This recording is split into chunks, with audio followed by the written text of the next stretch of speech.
خصائص کبریٰ کے اندر حضرت سیدنا عبداللہ بن عمر رضی اللہ تعالیٰ عنہما سے روایت ہے، آپ ارشاد فرماتے ہیں کہ قال رسول اللہ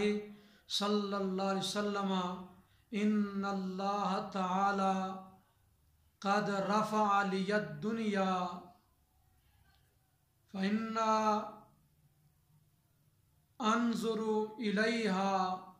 وإلی ما ہوا کائن الی یوم القیامت کأنما انظر الی کفی ہذہ۔ نبی کریم صلی اللہ تعالیٰ علیہ وسلم نے ارشاد فرمایا کہ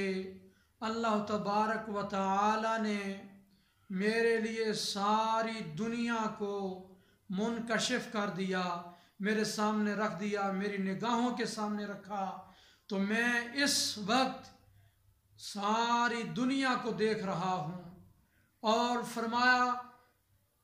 جو کچھ قیامت تک اس دنیا میں ہونے والا ہے میں اس سب کو ابھی دیکھ رہا ہوں۔